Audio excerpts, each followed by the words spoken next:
co-ed teams in IO? Yeah. Okay, so you guys work, y'all do tosses and stuff. I'm going to show you, for you all who, whether you're co-ed or all girl, for a lot of high school boys that are cheering, some of them may not have the physical strength to do the toss drill yet. So here's another way, But when they do, please send but they them to may me. have a little bit more strength once the weight is up. So this is my favorite way to do single base I get stunting. cheer scholarships. It's the fastest way, it's the most efficient way as far as applying power, so we'll just show it to you first with a regular dismount. Yeah. Straight. Yeah. Good. All right, dismount. Good. Okay, face me. All right, so on this one, so first of all, just walk in and stop. Here's the key thing that's going to happen now. So you've removed your back spot, right? So you have less power, but also technically there's no one on the hips anymore to help her get her hips up over the knee. Remember? So watch when they go in and get set like you're getting ready to go up. You don't go up. What does she do? She now becomes that person. So you have one hand on the ankle, the other hand under the hip. Yeah. She's going to drive the hip There. up, and then as it goes up, she's already got her right ankle. She simply goes to the back. She's in a position to spot, catches the other ankle, and keeps the feet in close. Because especially on a single base, the wider her feet get, the harder it is for her, because now it's just her and her arms are doing this. The other thing too is, during the transition, if her feet get wide, she doesn't know where it is. She has to reach out and start spotting it instead of focusing on everything being right here over top of her. Okay? So that's what her job is now. Walks in on the ankle, under the hip to get the hip going, and then once she gets the speed, she comes into the back and pulls the feet together. Okay? Your main base, go ahead and face the front to do this one. Walk in, hit, and stop.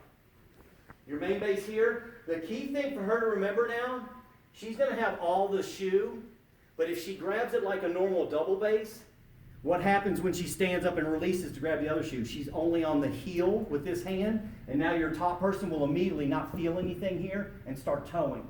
So she knows since it's a single base, she's going to go on the toe, the very up front part of the toe, and this middle hand slides into the back middle hand.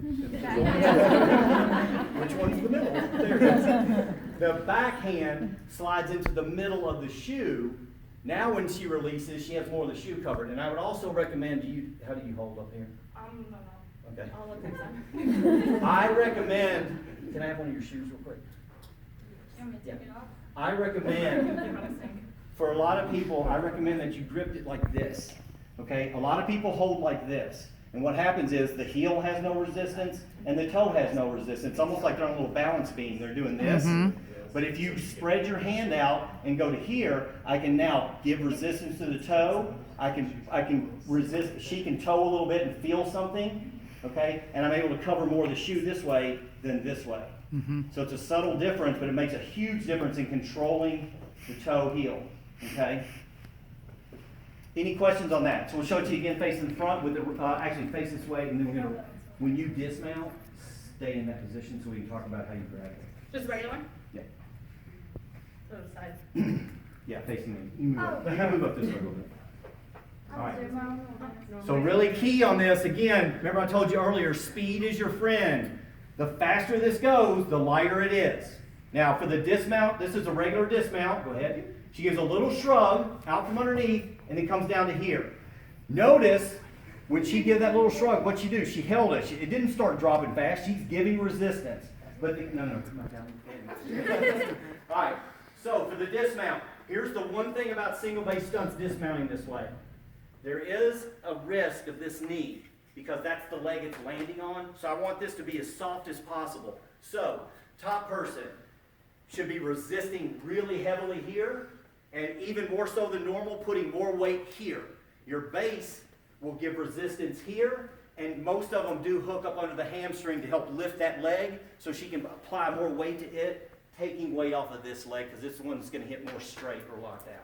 And we want her to really think about absorbing here as well, because you want to protect her knee. Is everybody good with that dismount?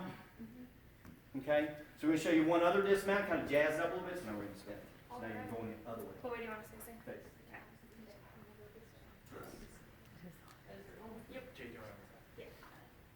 Okay, so same thing on technique. Nice and slow, resist, and then fast. Now on this dismount, we're going to go the other way. Yeah, really good. Spin and down. Oh, sorry. My hand Spin is right so